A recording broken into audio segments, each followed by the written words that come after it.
जैसा कि आप सभी को पता है, आपके फाइनल एग्ज़ाम की डेट शीट आ चुकी है। 9वीं कक्षा के एग्ज़ाम 17 फरवरी से स्टार्ट हो जाएंगे। इसलिए आज मैं आपको इस वीडियो में 9वीं कक्षा का सामाजिक विज्ञान विषय का सैंपल पेपर दिखाऊंगा और उसको सोल्व करवाऊंगा, ताकि आप अपने एग्ज़ाम की अच्छे से तैयारी कर सकें। और जो फॉर्मेट इस क्वेश्चन पेपर का है, बिल्कुल सेम फॉर्मेट के साथ आपका क्वेश्चन पेपर आएगा। और इसके अलावा मैं अपने चैनल पर आपको सभी सब्जेक्ट के सैम्पल पेपर और उनके सॉल्यूशन और पिछले 3 सालों के क्वेश्चन पेपर भी दिखाऊंगा विद सॉल्यूशन। और मोस्ट इंपॉर्टेंट जो क्वेश्चन है सभी सब्जेक्ट के, वो भी करवाऊंगा। वीडियो अच्छी लगे तो लाइक करें, चैनल को सब्सक्राइब करके ऑल के बटन के ऊपर क्लिक कर लें, ताकि जब नेक्स्ट वीडियो अपलोड हो तो उसका नोटिफिकेशन आपको मिल जाए। यहाँ से आपका क्वेश्चन पेपर स्टार्ट होता है सेक्शन ए से। पहला क्वेश्चन है इसके अंदर, विश्व धर्म सम्मेलन अमेरिका के शिकागो शहर में हुआ। ये हुआ था सितंबर 11 1893 ईस्वी में। तो ऑप्शन ए जो है ये आपका आंसर है। दूसरा क्वेश्चन देखें, भारतीय राष्ट्रीय कांग्रेस की स्थापना संस्थापक कौन थे? तो संस्थापक थे ए ओ ह्यूम। ऑप्शन सी जो है आपका आंसर है। उसके बाद अगला क्वेश्चन है, कूका आंदोलन किस राज्य में सक्रिय था, यानी कि किस राज्य में चला था ये आंदोलन? तो ये चला था पंजाब के अंदर। ऑप्शन बी जो है आपका आंसर है। उसके बाद अगला क्वेश्चन है, नौसेना का आंदोलन डैश ईस्वी में हुआ था? तो ये हुआ था 1946 में। तो ऑप्शन सी जो है आपका आंसर है। अगला क्वेश्चन है, नेताजी सुभाष चंद्र बोस डैश में हिसार के सातरोड गांव में आए? तो ये आए थे 1938 ईस्वी में। तो ऑप्शन बी जो है आपका आंसर है। उसके बाद अगला क्वेश्चन है, जाट गजट नामक अखबार का संपादन किसने किया? तो ये क्या था? चौधरी छोटूराम जी ने। तो ऑप्शन सी जो है आपका आंसर है। नेक्स्ट क्वेश्चन है, चीन में डैश के दौरान पड़ा अकाल विश्व इतिहास का अब तक सबसे भयावह यानी कि भयानक अकाल था? तो ये पड़ा था 1958 से लेके 1961 तक। तो ऑप्शन सी जो है आपका आंसर है। उसके बाद अगला क्वेश्चन है, लोकतंत्र में अंतिम निर्णय लेने की शक्ति होती है? तो ये होती है लोगों द्वारा चुने हुए प्रतिनिधि के पास। तो ऑप्शन ए जो है आपका आंसर है। उसके बाद अगला क्वेश्चन है, भारत में सार्वभौमिक वयस्क मताधिकार किस वर्ष प्रदान किया गया? यानी कि सभी को जो है 18 साल से ऊपर जो उनको मत देने का जो अधिकार था वो दिया गया था 1950 में। उसके बाद अगला क्वेश्चन है, निम्नलिखित में कौन राजनीतिक कार्यपालिका का हिस्सा होता है? तो ये होता है गृह मंत्री। ऑप्शन सी जो है आपका आंसर है। अगला क्वेश्चन है, किस देश का संविधान सबसे बड़ा लिखित संविधान है? तो ये है भारत का। ऑप्शन डी जो है आपका आंसर है। अगला क्वेश्चन है, मुख्य निर्वाचन आयुक्त की नियुक्ति कौन करता है? तो ये करता है राष्ट्रपति। तो भारत के राष्ट्रपति। ऑप्शन सी जो है आपका आंसर है।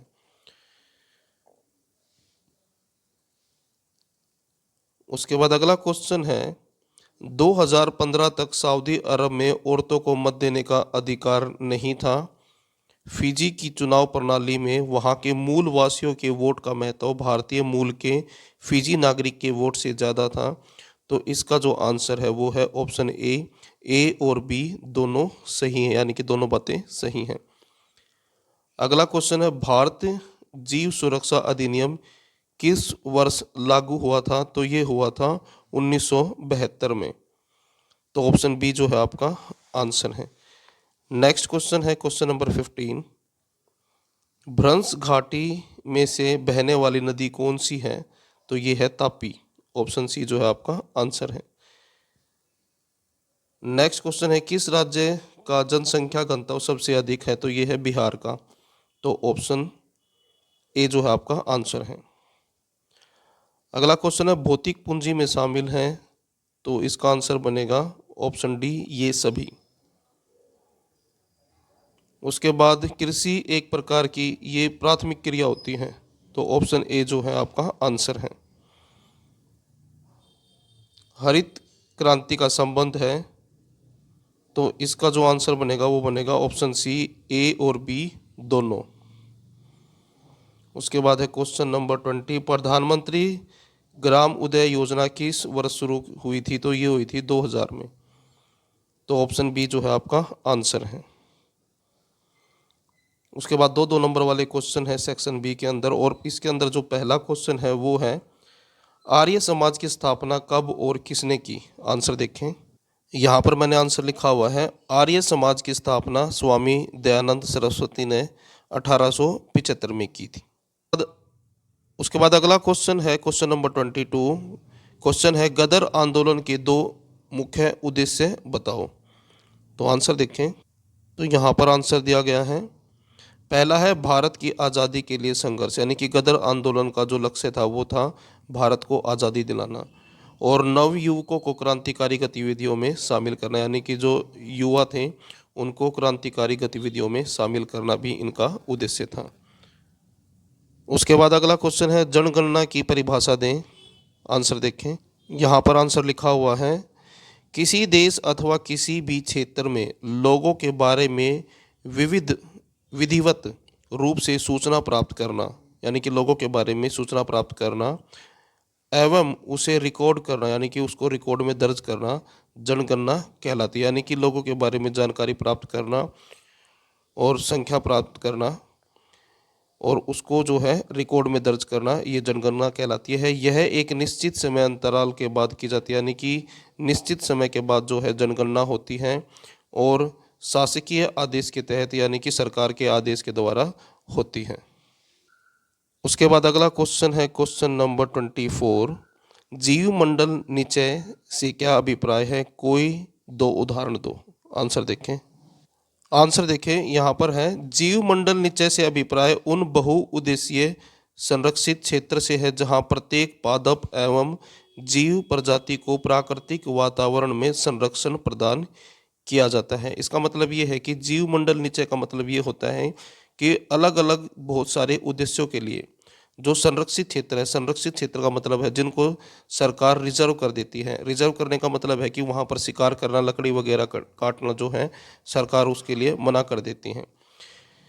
और यहाँ पर जो है पादप और जीव, जो जंगली जीव हैं, उनको प्राकृतिक वातावरण के अंदर संरक्षित, यानी कि उनका बचाव किया जाता है। इसके दो उदाहरण हैं, एक तो है नंदा देवी और दूसरा है नीलगिरी। तो जीव मंडल निचय का मतलब ये है कि सरकार द्वारा रिजर्व क्षेत्र जहाँ पर जीव जंतु की रक्षा के लिए जो है शिकार करना और वहाँ से जो लकड़ी वगैरह काटना जो है वो सरकार मना कर देती है, तो ऐसे क्षेत्र को जो है आरक्षित क्षेत्र कहते हैं। उसके बाद अगला क्वेश्चन है क्वेश्चन नंबर 25। आचार संहिता से आप क्या समझते हैं। चुनाव के टाइम पे ये लगती है आचार संहिता, आपने सुना होगा, इसका क्या मतलब होता है वो देखें।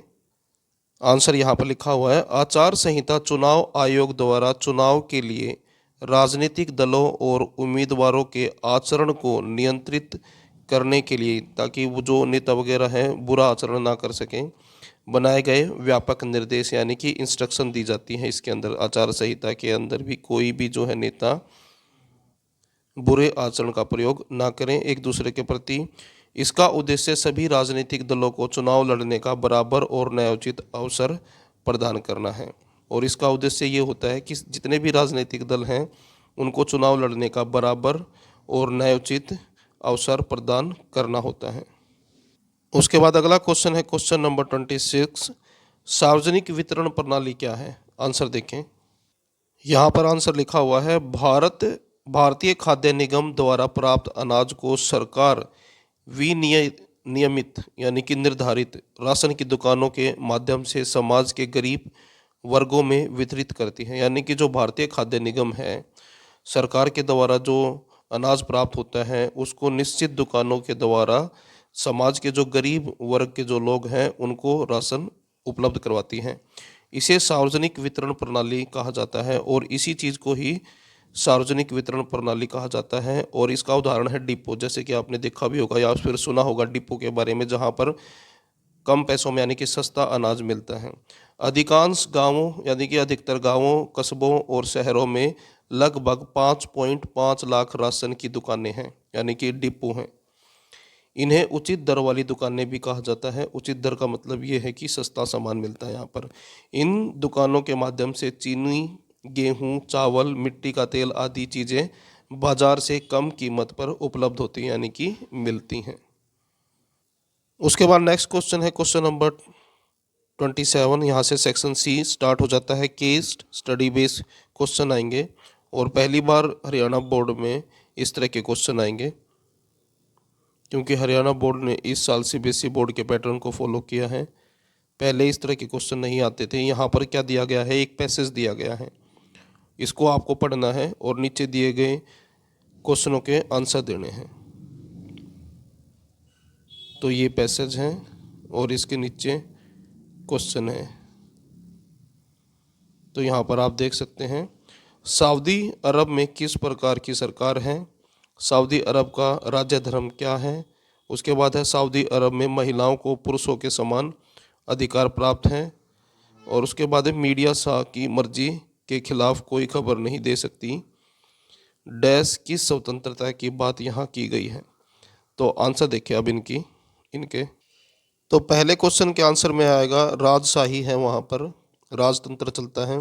उसके बाद इस्लाम, और तीसरे क्वेश्चन में आएगा नहीं, और चौथा है अभिव्यक्ति की स्वतंत्रता।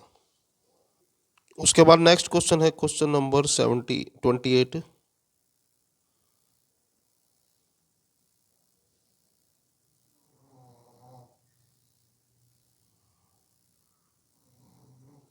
यहाँ पर भी जो है पैसेज दिया गया है एक, इस पैसेज को आपको पढ़ना है और फिर नीचे दिए गए क्वेश्चनों के आंसर देने हैं इस पैसेज के अनुसार। पहला क्वेश्चन है, शकल की माता जी का क्या व्यवसाय था, तो वो गृहिणी थी, आंसर में आएगा गृहिणी। उसके बाद दूसरा क्वेश्चन है इसके अंदर, शकल के चाचा श्याम बेरोजगार थे, तो ये बात है सही, ट्रू आएगा। और उसके बाद अगला क्वेश्चन है, शकल के पिताजी ने कर्ज क्यों लिया, आंसर देखें। आंसर जो है यहाँ पर है, उन्होंने शकल के लिए कंप्यूटर के व्यावसायिक कोर्स में अध्ययन के लिए कर्ज लिया, यानी कि कंप्यूटर की पढ़ाई के लिए जो है कर्ज लिया था। उसके बाद अगला क्वेश्चन है, शकल को पदोन्नति क्यों मिली, आंसर देखें। उसने एक प्रकार के सॉफ्टवेयर को डिज़ाइन किया, यानी कि सॉफ्टवेयर बनाया।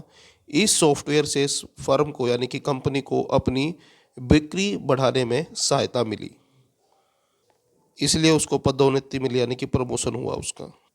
उसके बाद है सेक्शन डी, 3 नंबर वाले क्वेश्चन है। पहला क्वेश्चन देखें इसके अंदर, गांधी जी और नेताजी के विचारों में मुख्य भेद क्या था, यानी कि गांधी जी और नेताजी के जो विचार थे उनमें भेद क्या था वो बताना है। भेद का मतलब है अंतर, क्या अंतर था। आंसर देखें, महात्मा गांधी और नेताजी दोनों का उद्देश्य भारत को स्वतंत्रता दिलाना था, यानी कि गांधी जी और नेताजी दोनों चाहते थे कि भारत को स्वतंत्रता मिले, किंतु उन दोनों में कुछ वैचारिक मतभेद थे। पहला पॉइंट देखें, गांधी जी साधन और साध्य यानी कि लक्ष्य दोनों की पवित्रता में गहरा विश्वास रखते थे। वो चाहते थे कि ये दोनों चीज़ें जो हैं, यानी कि स्वतंत्रता को प्राप्त करने के लिए जो साधन का प्रयोग किया जाए वो भी, और लक्ष्य दोनों पवित्र होने चाहिए। जबकि नेताजी साध्य यानी कि लक्ष्य के लिए किसी भी साधन को अपनाना चाहते थे, यानी कि वो चाहते थे कि भारत को आज़ादी मिले, उसके लिए वो अहिंसा के लिए भी तैयार थे। दूसरा पॉइंट है, गांधी जी भारत को स्वतंत्रता दिलाने के लिए अहिंसक गतिविधियों में विश्वास रखते थे, यानी कि गांधी जी चाहते थे कि भारत को स्वतंत्रता अहिंसक यानी कि कोई हिंसा ना हो, ऐसी गतिविधियों के द्वारा मिले। वहीं नेताजी का मानना था कि भारत को हिंसक प्रयासों के बिना स्वतंत्रता नहीं मिलेगी, और नेताजी ये मानते थे कि बिना हिंसा किए जो है भारत को आज़ादी नहीं मिलेगी। नेताजी गांधी जी के विचारों से सहमत नहीं थे, परंतु वह उनका बहुत सम्मान करते थे। नेक्स्ट क्वेश्चन देखें अब। अगला क्वेश्चन है क्वेश्चन नंबर 30। अंग्रेजी शासन की आलोचना करने वाले समाचार पत्रों का वर्णन करें, यानी कि उन अखबारों के बारे में बताना है जिनमें अंग्रेजों के विरुद्ध लिखा जाता था। आंसर देखें, राजा मोहन राय द्वारा प्रकाशित बंगदूत, संवाद कौमुदी, ब्रह्मनिकल प्रारंभिक समाचार थे, यानी कि ये शुरुआती समाचार थे जिसमें अंग्रेजों के विरुद्ध लिखा गया था। बाद में और भी अनेक समाचार पत्र जैसे कि बंगाली, अमृत बाजार पत्रिका, इंदु प्रकाश, मराठा केसरी, दी हिंदू, यंग इंडिया आदि प्रकाशित हुए। यानी कि बाद में ये अखबार भी प्रकाशित हुए, छपे। इन समाचार पत्रों में अंग्रेजी सरकार की आलोचना प्रकाशित की, यानी कि अंग्रेजी सरकार की आलोचना लिखी थी, इसमें की गई थी। और भारतीय लोगों में लोकतांत्रिक विचारों को लोकप्रिय बनाया, यानी कि प्रसिद्ध किया लोकतांत्रिक विचारों को। उसके बाद अगला क्वेश्चन है क्वेश्चन नंबर 31। 82 डिग्री 30 मिनट पूर्व देशांतर को भारत की मानक यामोंतर क्यों माना जाता है? आंसर देखें। पृथ्वी सूर्य के चारों ओर एक चक्कर लगभग 24 घंटे में पूरा करती है। अतः पूरी पृथ्वी को 24 समय क्षेत्रों में विभाजित किया गया है। यानी कि पृथ्वी जो है सूरज के चारों ओर चक्कर लगाने में 24 घंटे का समय लगाती हैं। और इसी वजह से जो है पूरी पृथ्वी को 24 समय क्षेत्रों में विभाजित किया गया है, यानी कि बांटा गया है। प्रत्येक समय क्षेत्र 15 डिग्री के अंतर पर है, यानी कि प्रत्येक समय क्षेत्र जो है वो 15 डिग्री के अंतर पर है। किसी भी देश की मानक समय रेखा, यानी कि जिससे समय निर्धारित, किसी देश का समय निर्धारित किया जाता है, का एक समय क्षेत्र में होना तथा 7 से ही 1/2 या 15 डिग्री से विभाजित होना जरूरी है। यानी कि किसी भी देश का जो मानक समय रेखा है उसको 7.5 या फिर 15 डिग्री से विभाजित होना जरूरी है। 82 डिग्री 30 मिनट पूर्वी देशांतर ये शर्तें पूरी करता है, इसलिए इसे भारत का मानक समय रेखा माना गया है। यानी कि इसी के अनुसार जो है भारत का समय निर्धारित किया जाता है। आपने देखा होगा अलग अलग देशों में जो है, अलग अलग महाद्वीपों में सभी देशों का समय जो है लगभग अलग अलग होता है, जिस वजह से भारत में अब जो समय है वही समय अमेरिका में नहीं है। अमेरिका के अंदर जो है अलग समय मिलेगा। उसके बाद अगला क्वेश्चन है क्वेश्चन नंबर 32। तमिलनाडु तट पर शीत ऋतु में वर्षा होती है क्यों? यानी कि तमिलनाडु के अंदर सर्दियों में बारिश होती है, तो उसके पीछे कारण क्या है वो बताना है। आंसर देखें। शीत ऋतु में भारत में उत्तर पूर्वी व्यापारिक पवनें चलती हैं।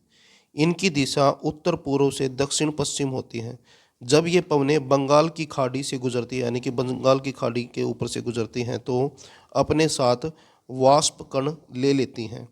तमिलनाडु में पहुंचने पर पूर्वी घाट से टकराकर यहाँ पर खूब वर्षा करती हैं, इसलिए सर्दियों में तमिलनाडु तट पर वर्षा होती है। उसके बाद अगला क्वेश्चन है क्वेश्चन नंबर 33। रंग भेद की शासकीय नीति अश्वेतों के लिए दमनकारी क्यों थी? आंसर देखें। दक्षिण अफ्रीका में नेशनल पार्टी की सरकार द्वारा सन 1948 में विधान बनाकर, यानी कि कानून बनाकर काले और गोरे लोगों के लिए अलग अलग निवास करने की प्रणाली लागू की गई थी। यानी कि गोरों और कालों के लिए जो है अलग अलग रहने का एरिया निर्धारित कर दिया गया। इसे ही रंग भेद नीति या अपार्थाइड कहते हैं, यानी कि इसको ही रंग भेद की नीति कहते हैं, जिसको अपार्थाइड के नाम से भी जाना जाता है। अफ्रीका की भाषा में अपार्थाइड का मतलब होता है अलगाव या पृथकता। उसके बाद नेक्स्ट क्वेश्चन है क्वेश्चन नंबर 34। यहाँ से जो है ऐसे टाइप क्वेश्चन, यानी कि long answer type question start हो जाते हैं, 5-5 नंबर वाले क्वेश्चन। पहला क्वेश्चन है असहयोग आंदोलन के कार्यक्रम एवं महत्व पर चर्चा करें। आंसर देखें। तो यहाँ पर पहले बताया गया है कि आंदोलन के कार्यक्रम क्या थे, यानी कि आंदोलन के अंदर क्या क्या करना निर्धारित किया गया था। तो पहला था सरकारी शिक्षण संस्थाओं का बहिष्कार, यानी कि इस आंदोलन के तहत सबसे पहली चीज़ ये थी कि सरकारी शिक्षण संस्थाओं का जो है बहिष्कार किया जाएगा। सरकारी उपाधियों और अवैतनिक पदों को त्यागना, यानी कि लोगों को बोला गया कि वो अपनी सरकारी जो अंग्रेजी सरकार द्वारा जो उपाधियाँ दी गई थी उनको वो छोड़ दें, और जो वो अवैतनिक पदों पर काम कर रहे थे नौकरियां छोड़ दें।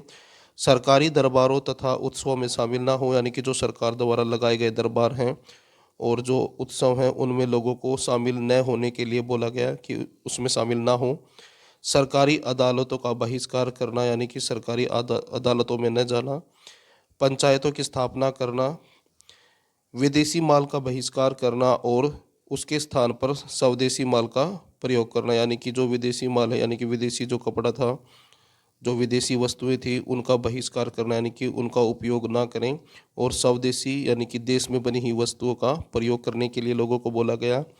1919 ईस्वी के एक्ट के अनुसार होने वाले चुनाव में भाग न लेना, यानी कि चुनाव में भाग लेने से मना कर दिया। सैनिकों, क्लर्कों और श्रमिकों द्वारा विदेश में नौकरी न करना, यानी कि इन्होंने जो है विदेशों में नौकरी करने से मना कर दिया। हिंदू मुस्लिम एकता पर बल देना व अहिंसा के मार्ग पर चलना, तो ये उद्देश्य थे। उसके बाद है इस आंदोलन का महत्व क्या था।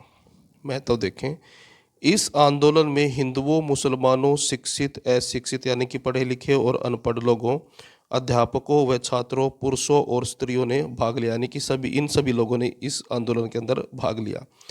पहली बार राष्ट्रीय आंदोलन ने देशव्यापी आंदोलन का रूप धारण कर लिया, यानी कि ये जो राष्ट्रीय आंदोलन था ये देशव्यापी आंदोलन बन गया, यानी कि पूरे देश के अंदर ये आंदोलन चला।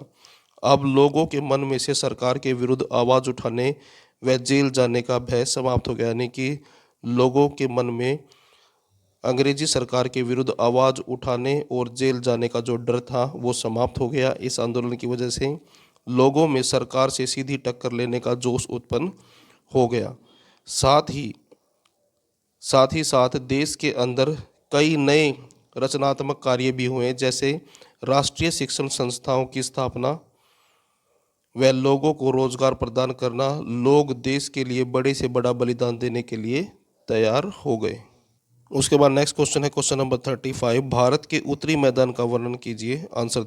आंसर देखें, उत्तरी मैदान 3 प्रमुख नदियों सिंधु, गंगा और ब्रह्मपुत्र तथा इसकी सहायक नदियों से बना है, यानी कि जो उत्तरी मैदान है सिंधु, गंगा और ब्रह्मपुत्र और इनकी जो सहायक नदियां हैं उससे बना हुआ है। इसका विस्तार, यानी कि विस्तार का मतलब होता है फैलाव, यानी कि फैला हुआ है लगभग 7 लाख वर्ग किलोमीटर के क्षेत्र पर। यह मैदान लगभग 2400 किलोमीटर लंबा और 240 से 320 किलोमीटर चौड़ा है, यानी कि 2400 किलोमीटर लंबा है और 240 से 320 किलोमीटर तक चौड़ा है।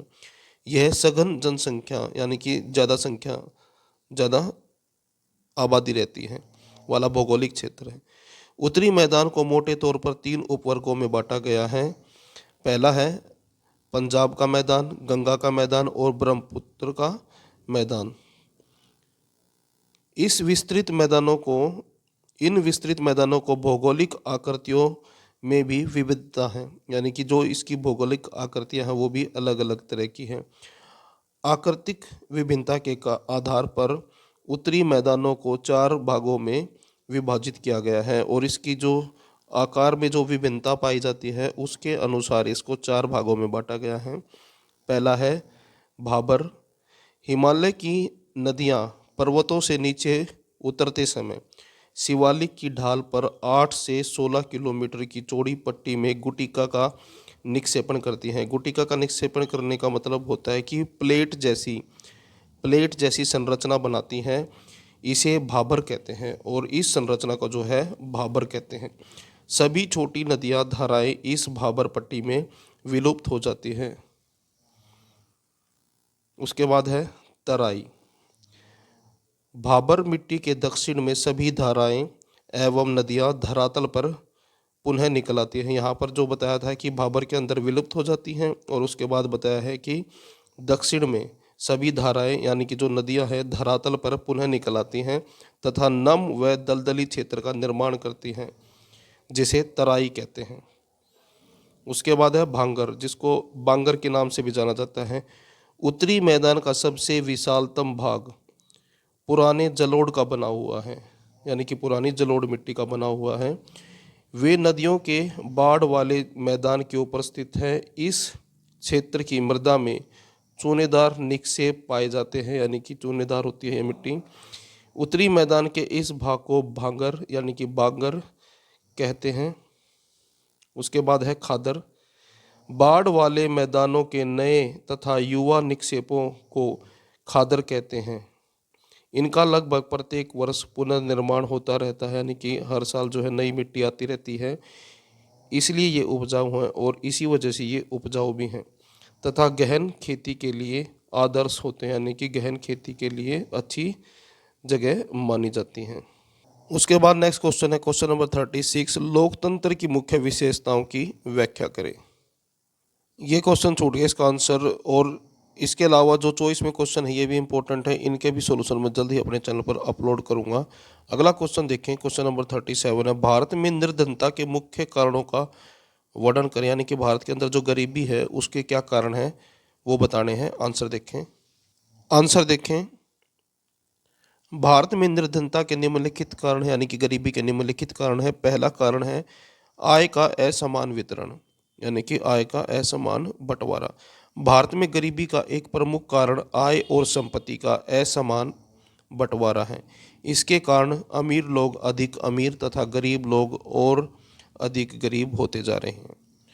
उसके बाद अगला दूसरा कारण है कृषि जोतों का छोटा होना। भारत में कृषि जोते यानी कि कृषि योग्य जो ज़मीनें हैं वो छोटी हैं, जिसके कारण किसान गरीब हैं, यानी कि किसानों के पास अधिक भूमि नहीं है।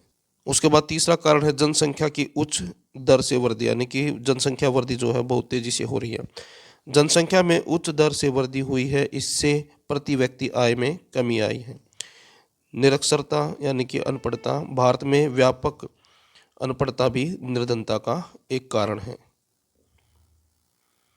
उसके बाद है अगला कारण उत्तराधिकार नियम। ग्रामीण क्षेत्रों में परिसंपत्तियों के पुनर्वितरण पर लक्षित भूमि सुधार जैसे प्रमुख नीति पहल को अधिकतर राज्य सरकारें प्रभावी ढंग से लागू नहीं कर पाई हैं। उत्तराधिकार नियम से खेत और छोटे होते जाते हैं, सरकार भूमि सुधारों को प्रभावी ढंग से लागू नहीं कर पाती हैं। अगला कारण है सामाजिक दायित्व।